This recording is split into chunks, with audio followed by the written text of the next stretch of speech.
Y lo haremos seguro hasta que termine el año, porque es la palabra pastoral que tenemos para este año. Estamos hablando de alumbrar, de destacar, de ser referencia, un poco lo que dice en alguna manera nuestro versículo, de forma que la gente pueda ver nuestras buenas obras y glorificar a nuestro Padre que está en los cielos. ¿Recordamos lo que dice nuestro versículo? Mateo 5:16. Así alumbre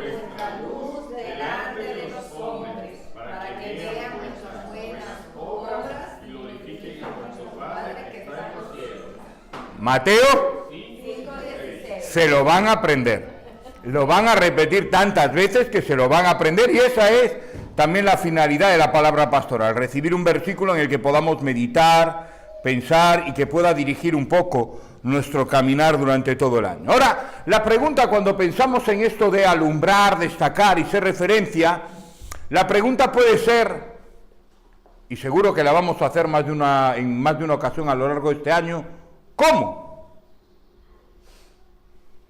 ¿Cómo es que se hace? Sí, queremos alumbrar, como dice nuestro versículo lema, queremos que nuestra luz alumbre delante de los hombres, pero ¿cómo?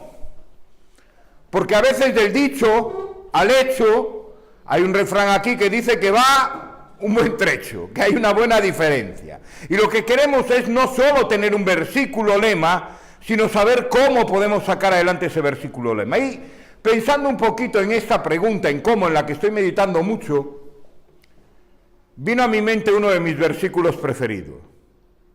Y ustedes dirán, otra vez un versículo preferido. Siempre dice, este es uno de mis versículos preferidos. ¿Yo qué culpa tengo de que me guste la Biblia? Pero esta es una porción que recurro o vuelvo a ella muy a menudo. Creo que he predicado en más de una ocasión sobre ella, pero sigue estando ahí muy presente y creo que es una perfecta respuesta a nuestra pregunta sobre cómo podemos lograr que nuestra luz alumbre delante de los hombres. Así que les animo a que abran sus Biblias conmigo en la epístola, en la carta de Pablo a los Filipenses. Carta de Pablo a los Filipenses, capítulo 2. Y vamos a leer ahí los versículos del 5 al 8. Algunos dicen que toda esta porción era una canción que cantaba la iglesia primitiva, la primera iglesia. No lo sabemos, pero sí parece, dicen los estudiosos que se centran en estudiar la forma literaria y cómo está escrito, que parece ser que tiene como un cierto ritmo que podía ser como una canción. Pero vamos a leerla, dice: haya pues en vosotros este sentir que hubo en Cristo Jesús, el cual siendo en forma de Dios, no estimó el ser igual a Dios como cosa que aferrarse, sino que se despojó a sí mismo, tomando forma de siervo, hecho semejante a los hombres, y estando en la condición de hombre, se humilló a sí mismo, haciéndose obediente hasta la muerte, y muerte de cruz. Y creo que este versículo nos da una clave, concretamente toda esta porción, el versículo 5, si volvemos a él, veremos que nos da una clave de cómo lograr que nuestra luz alumbre delante de los hombres. Y dice: haya pues en vosotros este mismo sentir. ¿Qué es un sentir? ¿En qué pensamos? Cuando dice este mismo sentir, ¿en qué pensamos? ¿En un sentimiento? ¿En una emoción? ¿Verdad que sí? Pues no. Fastídiate. La verdad es que cuando nosotros pensamos en tener el mismo sentir, pensamos en que nuestras emociones, nuestros sentimientos, nuestra sensibilidad vibre o se ponga acorde con otra emoción o con otro sentimiento. Pero no es lo que está diciendo el versículo. Saben que soy un erudito en griego, porque sé abrir un libro que habla de griego. Y sentir utiliza la palabra froneo. Y froneo no tiene que ver con las emociones. No tiene que ver con los sentimientos. Concretamente, froneo es tomar la firme decisión de hacer algo. No tiene que ver con cómo nos sentimos. No tiene que ver con cuáles son nuestras emociones. No quiere decir que tenemos que sentir un amor por el mundo. ¡Ah! No. Quiere decir que tenemos que tomar una firme decisión en nuestra vida. Miren, las emociones cambian con mucha facilidad. Yo sé que aquí nuestra hermana Elizabeth me tiene cariño, amor y ternura. Sí, no lo niegues, se nota. Pero si en un momento dado, por mucho cariño que ella me tenga, yo me acerco, le quito las gafas y le hago en los ojillos,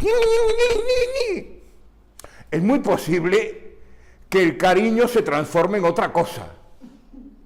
Que en lugar de cariño lo que tenga sea ganas de coger la silla y pegarme con ella en la cabeza. Porque las emociones y los sentimientos son volubles.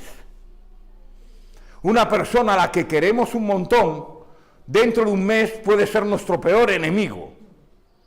Y nuestro peor enemigo, dentro de un mes puede ser nuestro mejor amigo. Hasta hay refranes que hablan de cómo cambian las emociones. Más reñido, más querido. Pero miren, las decisiones no son volubles. Cuando yo tomo una decisión firme, quiere decir que marco mi destino. Independientemente de cómo me sienta, independientemente de si me gusta o no me gusta, me va bien o no me va bien, yo tomo una firme decisión. Esto lo hablamos siempre cuando hablamos del matrimonio. Y alguien se va a casar y le decimos, mira, no te cases porque ahora estás enamorado. Porque vas a descubrir que le huele el sobaquillo, le canta el aliento, no se lava los pies, y esa sensación de enamoramiento va a desaparecer. El matrimonio, el amor conyugal entre dos personas es la firme decisión de compartir una vida. Pues aquí nos está hablando de eso, de una decisión firme. Y lo que nos está diciendo es, ustedes tienen que tener la firme decisión de hacer lo que hizo Jesús. De vivir como vivió Jesús, de tener las actitudes que tuvo Jesús. Por eso dice, haya pues en vosotros este mismo sentir que hubo en Cristo Jesús. Jesús no vivió su vida por emociones. No es que no tuviera emociones, las tuvo. Sabíamos que tenía personas que le eran más cercanas, por ejemplo Juan, era su discípulo amado, la persona que recostaba su cabeza en su pecho, porque era el más joven, dicen. Había gente a la que le tenía cariño, más cercanos a ellos, tenía un gran afecto por Lázaro y por sus hermanas, que eran muy cercanos. Era una persona de emociones, pero su vida no estuvo determinada por lo que sentía en un momento o en otro, sino que estuvo determinada por una firme decisión, por una convicción, por una seguridad de saber cuál era el camino que tenía que tomar. Y lo que nos está diciendo aquí Pablo es que nosotros tenemos, si queremos alumbrar, que nuestra luz alumbre al mundo, tenemos que tener la firme decisión que tuvo Jesús. Ahora, ¿cuál fue esta firme decisión que tuvo Jesús? Vamos a dar un versículo para adelante y nos vamos al versículo 6 y vemos qué nos dice el versículo 6. Dice, el cual siendo en forma de Dios, no estimó el ser igual a Dios como cosa que aferrarse. Oigan, qué tremendo. ¿Ha pensado alguna vez en esto? Jesús es Dios. Desde la eternidad y hasta la eternidad siempre ha sido Dios. ¿Hay alguien que esté por encima de Jesús? Nadie. ¿Hay alguien que esté por debajo de Jesús? Everybody. Todo el mundo. Jesús tenía el mejor puesto que era posible tener. No había nadie más destacado en la creación que Cristo. La palabra nos dice, Juan concretamente, todas las cosas por Él fueron hechas y para Él fueron hechas. O sea que Jesús estaba en el top, en la cumbre. Era el lacasito de chocolate que corona la tarta de merengue. Era el nova más de los nova máses, la guinda del pastel. Era ese chocolate derretido que sale de un bollito cuando se abre. el mero mero, el centro, el top. Y con todo, su actitud fue, esto no es tan importante como para que yo no haga lo que tengo que hacer. Y de pronto nos encontramos aquel bajo cuyo estrado es el mundo, aquel que tiene a sus pies todo el mundo, lo encontramos naciendo en un pesebre entre paja, en un lugar donde dormían los animales, que no debía oler demasiado bien, me imagino yo, rodeado del buey, como ponemos en el pesebre, ¿verdad? El buey, el burro, la gallina, el pato, José, María y una panda o una banda de pastores alucinados mirando al bebé y diciendo, ¡ay, mi bebecito! ¡Ay, mi bebecito! El rey del universo no tuvo el ser el rey del universo como algo a lo que agarrarse, como algo que considerar demasiado importante, y por ti y por mí vino como hombre a esta tierra. Y nos dice la palabra que ese ser igual a Dios, ser Dios, no fue razón que le impidiera encarnarse en un hombre como tú y como yo, que tenía necesidades, que sufría tentaciones, que le dolían si le pegaban, que cuando le pinchaban sangraba, que tenían todas las necesidades que tenemos nosotros. El Rey del Universo se sometió a sí mismo a sufrir las tentaciones que sufrimos los hombres. Nos dice Hebreos que Él fue tentado en todo conforme a nuestra semejanza. O sea que conoce todas nuestras debilidades. Y Él era el Rey del Universo. Y decidió humillarse a sí mismo por nosotros.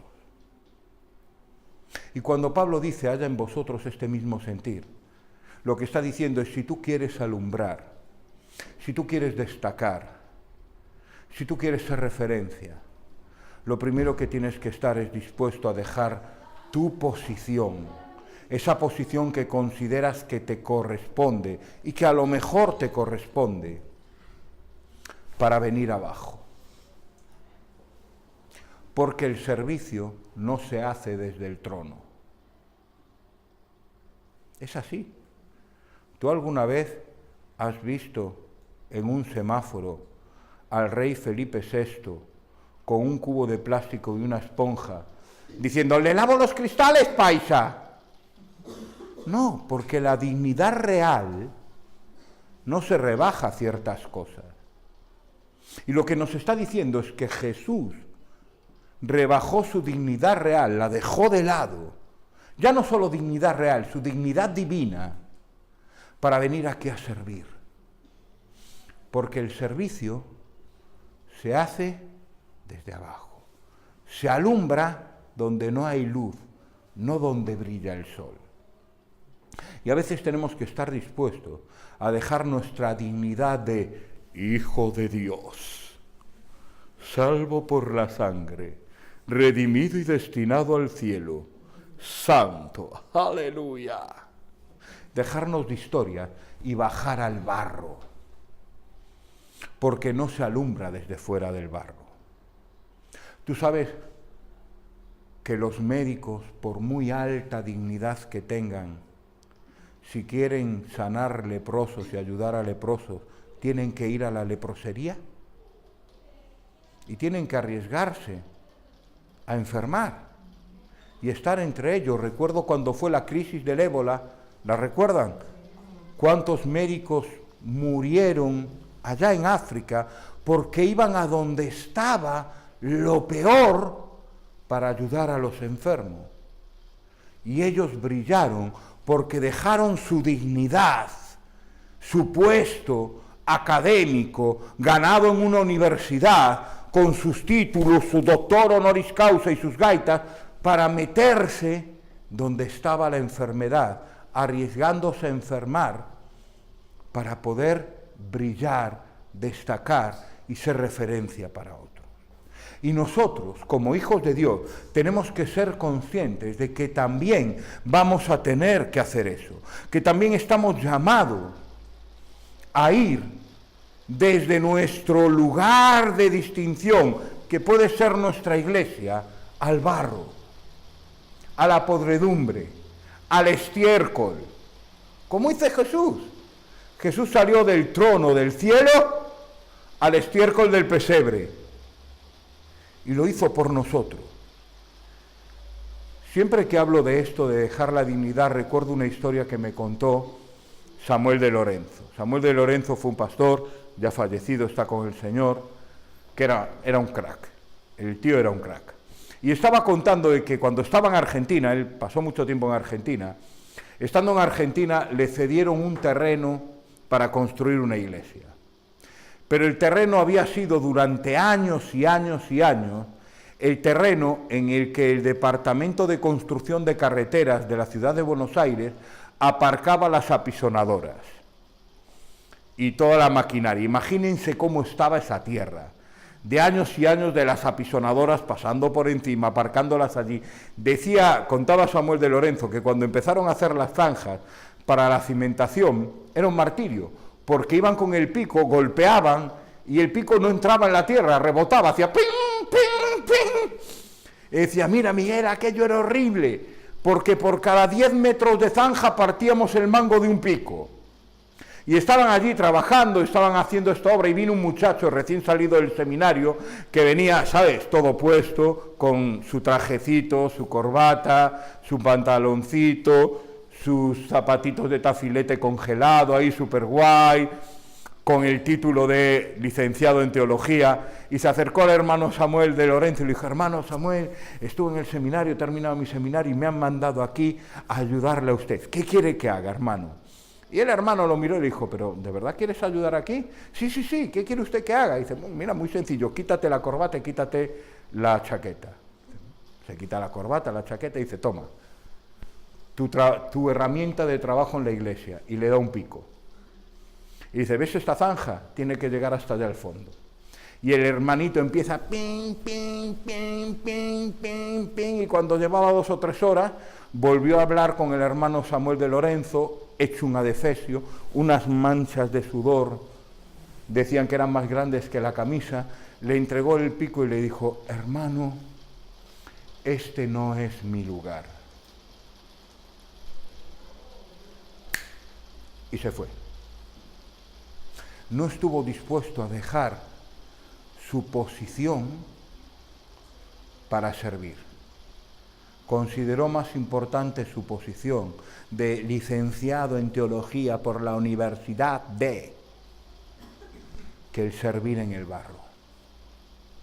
Y Jesús lo primero que nos enseñó es que Él alumbró y fue referencia, porque siendo Dios mismo, decidió dejar la honra, la gloria que le correspondían como Dios y vaciarse. Utiliza una palabra griega que es kenosis, que es vaciamiento, quitar todo lo que hay dentro. Y Él quitó de dentro de sí lo que nunca dejó de ser, porque nunca dejó de ser Dios, pero nunca se apoyó en el hecho de ser Dios para hacer un servicio a los demás. Y nosotros tenemos que aprender a tener esa actitud de Cristo, de vaciarnos, dejar nuestra dignidad. Es que yo soy. Tú eres un desgraciado, que todo lo que tienes es por gracia. Y punto. Y es cierto que Dios te ha hecho hijo suyo y por tanto coheredero juntamente con Cristo y destinado al cielo, y que hay en el cielo un lugar que es para ti, que tienes mansión, morada que Cristo ha ido a preparar, que estar llamado algún día a heredar la gloria que ya Cristo tiene en los cielos para ser coheredero juntamente con Él. Pero no puedes tener eso, no podemos tener eso como cosa a la que aferrarnos, sino que mientras estamos aquí, si queremos alumbrar, tenemos que aprender a dejar nuestra dignidad para bajar al barro y mancharnos. Y el problema que muchas veces tenemos los cristianos, y fíjate que he dicho tenemos, no tenéis, sino tenemos, es que nos da repelús mancharnos, nos da repelús el pecado, nos da repelús la muerte. Hay gente a la que no nos acercamos porque decimos, esa gente es la que más necesita tener la imagen de Cristo a su lado. Allí, no en los cielos, a su lado en el barro, hundido en porquería hasta la cintura. Allí es donde se alumbra. Y tenemos que aprender a dejar y vaciar nuestra dignidad. Pero dice algo más. Si vemos el versículo siguiente, el 7, dice, sino que se despojó a sí mismo tomando forma de siervo y hecho semejante a los hombres. Quiero que hagas un ejercicio. Cierra tus ojitos. Ciérralos y utiliza la imaginación. Imagínate lo que es ser un caracol. Imagínate que eres un caracol. Estás rodeado de baba. No tienes piernas, ni brazo. Vas arrastrando una cosa gorda en tu espalda. Cuando te arrastras por el suelo, todo se te pega.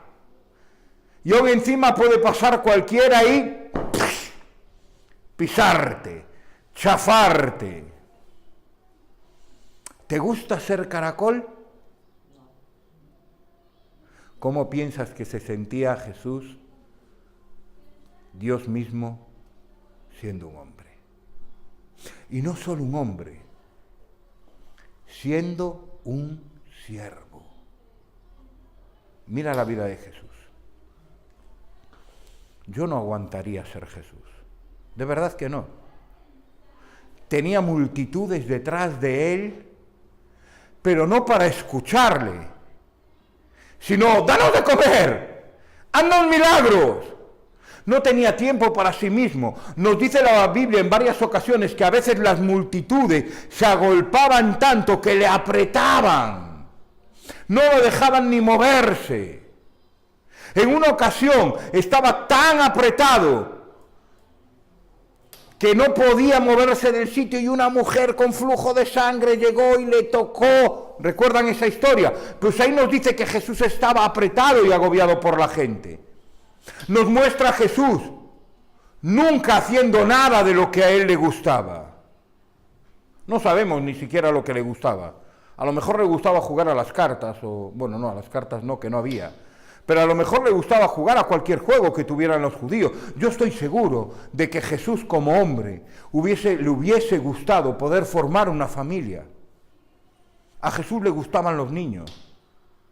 En un momento se le empezaron a subir niños encima, los discípulos querían quitárselos y él dijo, no, dejad que los niños se acerquen a mí. Pero él nunca pudo tener hijos. Nunca tuvo una familia. Nunca pudo decir, voy a trabajar para tener mi casa, tener mi seguridad, tener una vida y alumbrar con mi vida. No. Jesús estuvo rodeado de cojos, leprosos, ciegos, prostitutas, mujeres adúlteras, cobradores de impuestos, sus discípulos, que no sé qué eran peor, si los cobradores de impuestos, las prostitutas o sus discípulos, porque a veces también era para echarles de comer aparte, gente que continuamente le estaba demandando, sáname, tócame, límpiame, mira a mi hija, mira a mi siervo, mira aquello, mira lo de más allá, Señor, si estuvieras aquí, mi hermano no hubiera muerto. Siempre demandando sus necesidades, pero nunca vemos a Jesús diciendo yo necesito. No hay ningún momento en el que Jesús diga tengo hambre, buscadme algo de comer. Pero sí vemos varias ocasiones en las que mira a la gente y dice esta gente tiene hambre, tenemos que darles de comer. No vemos a Jesús diciendo mira estoy muy cansado de despedirme esta gente para que pueda descansar un rato, sino que lo vemos preocupándose por los enfermos, por aquellos de los que nadie se preocupaba, los leprosos que estaban tirados al borde del camino, que la gente pasaba y ni los miraba porque daban asco. Jesús se acercaba a ellos y los tocaba, porque vivió como un siervo y renunció a todos sus derechos para servir a los demás. Mira, él tenía derecho, como todo el mundo, a descansar, a dormir, a decir, mira, hoy me tomo el día libre, hoy voy al mar, pero no para andar por encima del mar a salvar a los que se están ahogando, para meter los pies hasta los tobillos y relajarme y que no me dé la lata a nadie. Nunca lo vemos reclamando sus derechos. Y los tenía igual que tú y que yo, ¿o no? ¿Y cuántas veces nosotros reclamamos nuestros derechos? Decimos, yo lo he dicho. Acá soy pastor, pero también necesito mi día libre, Cuidado, que yo trabajo el domingo, por lo menos darme libre el lunes, el martes, el miércoles y el jueves, por el domingo, porque el domingo cunde mucho. Todos tenemos nuestros derechos, y hay veces en los que decimos, yo también necesito. Pero Jesús nos dio ejemplo, nunca buscando sus necesidades, ni emocionales, ni espirituales, ni físicas, sino procurando satisfacer las necesidades de los demás. Porque hay veces en los que uno, si quiere alumbrar, que su luz alumbre delante de los hombres, tiene que estar dispuesto a dejar atrás sus derechos, aquello que le corresponde por su dignidad humana, para hacer algo que bendice y que sirve a otros. Mira, hay muchísimo. España, yo no lo sabía, pero España es un país pródigo en cirujanos de muy alta calidad. Cuando estaba preparando la predicación, leí una cosa y dije, ¿es verdad esto? Y empecé a investigar y, oye, tenemos de los mejores cirujanos del mundo. Pero entre ellos destaca uno de una forma especial. A lo mejor has escuchado su nombre en alguna ocasión. Se llama el doctor Cavadas. El doctor Cavadas, que es doctor en Valencia, es conocido en todo el mundo porque es el cirujano estético y reparador mejor, dicen, del mundo. Ha conseguido hacer trasplantes de brazos, piernas, cara, cosas increíbles. Ese hombre podía ganar, y gana, millones. Se lo rifan para que vaya a operar a Estados Unidos, a Canadá. Le piden que vaya a dar seminarios sobre lo que hace en Alemania, en Francia. Pero ¿sabes qué hace el doctor Cavadas como mínimo una vez al año? Deja su trabajo sin cobrar, deja sus vacaciones, invierte todo lo que ha ahorrado en el año en una fundación que tiene en Kenia. Y se va durante 2 o 3 meses a operar gratis gente que jamás podría pagar sus servicios, que jamás podría recibir las operaciones que él hace. Y en una ocasión leía una entrevista al doctor Cavada, y dice, no me pregunten cómo, pero yo un día entendí que tenía que poner en una balanza el usar lo que yo sabía hacer para que otros vivieran mejor, o el tener un porche y una casa con piscina. Y fíjense, él que no es creyente, es un ejemplo para nosotros de persona que renuncia a sus vacaciones, renuncia a enriquecerse para bendecir a otros. Y nosotros tenemos que ser así, porque ese hombre lo hace por conciencia, no sé por qué, pero nosotros lo tenemos que hacer porque somos la misma imagen de Cristo. Porque hemos recibido de Cristo tanto amor que no podemos menos que estar dispuestos a renunciar a nuestros derechos para alumbrar a los demás sirviendo. Y eso a lo mejor significa dejar de comer tú para que coma otro, o dejar de dormir tú para que duerma otro. Y ya hemos tocado las 2 cosas más sensibles para mí: el sueño y la comida. Hasta ahí podíamos llegar. Ya lo siguiente que me puedes pedir es a mi hija. Y creo que me será más fácil regalar a mi hija que me quede... No, no, cariño, te quiero, nunca te regalaría. Sobre todo porque ahora ya está grande y me puede. Pero es así, tenemos que estar dispuestos a renunciar a nuestros derechos, por mucho que nos correspondan. Y es cierto que nos corresponden, para tener la actitud de Jesús y servir a los demás. Y cuando hacemos eso, entonces nuestra luz alumbra delante de los hombres. Pero va todavía un poquito más allá. Si leemos el versículo 8, dice, y estando en la condición de hombre, ¿qué hace? El 8. Y estando en la condición de hombre, se humilló a sí mismo, haciéndose obediente hasta... Ostras, Pedrín. Aquí ya estamos hablando de temas mayores. Hemos hablado del Dios que no tuvo el ser igual a Dios como cosa a la que aferrarse. De aquel que teniendo los derechos de hombre, estuvo dispuesto a renunciar a sus derechos para servir a todos los hombres. Pero es que llegó más allá aún. Se hizo obediente y obediente hasta la muerte y muerte de cruz. Creo que lo comenté en una ocasión ya. El momento en el que más alumbró la vida de Cristo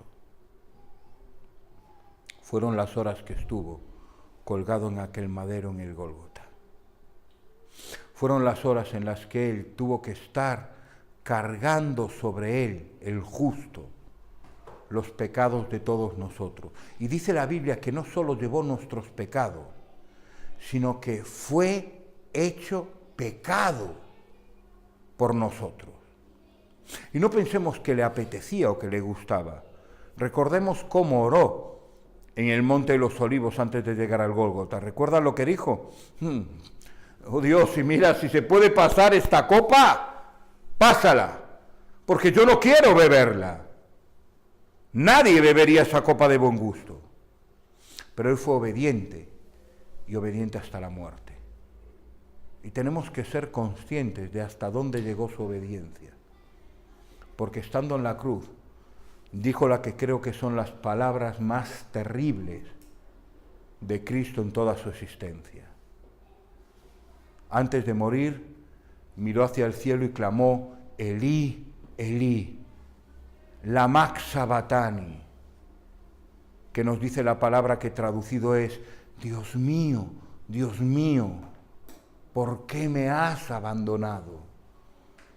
Porque el Dios del cielo, que se hizo hombre, que se hizo servidor, por amor a ti y a mí, por amor a esta humanidad, para brillar de forma resplandeciente, tuvo que soportar el que el propio Dios le diera la espalda. Tal vez no directamente a Jesús, al pecado que estaba puesto sobre él, pero da igual. Es Jesús el que dice, me has abandonado. En ese momento Jesús se sintió totalmente abandonado y lo hizo por ti y por mí. Y llegó a la muerte. El Eterno gustó la muerte. Pagó precio de muerte. Y mira, me temo que tú y yo, si queremos que nuestra luz alumbre delante de los hombres, a lo peor, también nos toca morir. Quizás no te toque morir físicamente, tal vez no tengas que derramar tu sangre, pero es muy probable que tengas que morir de otras maneras, pues no haciendo las cosas a tu gusto, muriendo a tu propia voluntad para hacer las cosas al gusto de otros, tal vez buscando el bien común en vez de buscar tu propio bien, muriendo así a tu dignidad. Tal vez vas a tener que pedir perdón a quien te ha ofendido, muriendo así incluso a tu derecho de persona de ser tratada dignamente. Tal vez tendrás que asumir culpas por cosas que no has hecho y pagar el precio de males que no son cosa tuya y con los que tú no tienes nada que ver, muriendo así a tu orgullo. O tal vez tendrás que pagar de tu bolsillo, con tu dinero, lo que tú no has gastado, lo que tú no has consumido, lo que no ha alimentado a tu familia. Y vas a tener que morir a tu cartera, que a los españoles, creo que no solo a los españoles, a casi todo el mundo, lo que más le cuesta morir es a la cartera. Mátale lo que quiera, llévate la mujer, el hijo, el perro, pero no me toques la cartera. Pues a lo mejor también tenemos que morir a eso. Porque la única forma de alumbrar es cuando estamos dispuestos a tener el mismo sentir que tuvo Cristo Jesús. Y Cristo Jesús murió. Dice alguien que para poder llegar a una meta hay que ver la meta. Y dice Hebreos 12:2, algo curioso sobre Jesús. Dice que por el gozo puesto delante de él, dice, puesto los ojos en Jesús, el autor y consumador de la fe, el cual por el gozo puesto delante de él, sufrió la cruz, menospreciando el oprobio, y se sentó a la diestra del trono de Dios. ¿Por qué soportó Jesús la cruz? ¿Por qué soportó ese camino de degradación, aparente degradación, para llegar hasta la cruz? ¿Por qué? Porque miraba hacia adelante y me veía a mí, te veía a ti, y veía la vida que ibas a tener sin Él, y veía la vida que podías tener con Él. Y cuando miraba la cruz, cuando miraba el pesebre, cuando miraba los momentos en los que no iba a poder ni comer para alimentar a otro, no estaba viendo a la gente que alimentaba, no estaba viendo la cruz, no estaba viendo el pesebre, te estaba viendo a ti, me estaba viendo a mí, y estaba viendo la vida que podía ganar para nosotros.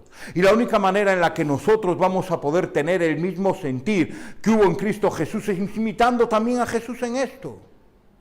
Es imposible servir a una persona que te está escupiendo en la cara, que se está burlando de ti, que te está insultando, a no ser que veas lo que hay por delante, que veas la obra que Jesús puede hacer en él, que veas la forma en la que Dios puede usar el que tú estés dispuesto a alumbrar delante de los hombres para que algunos lleguen a pasar de muerte a vida.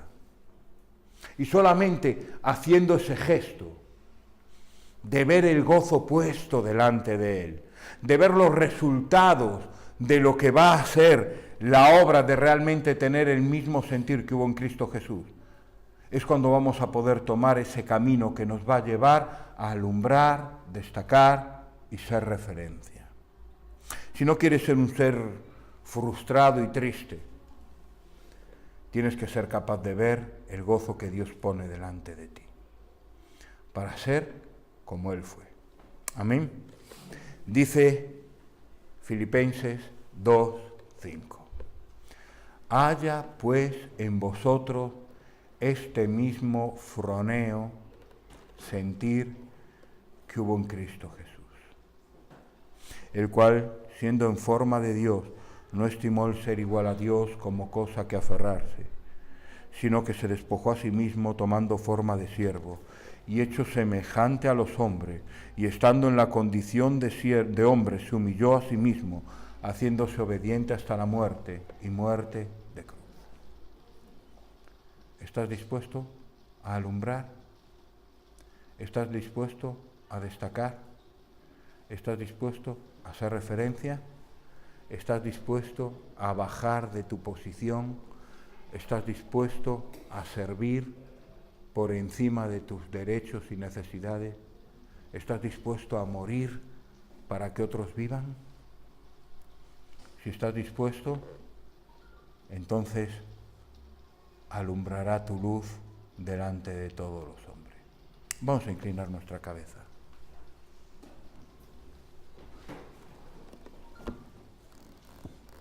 ¿Hay en ti este mismo sentir? ¿Está firme de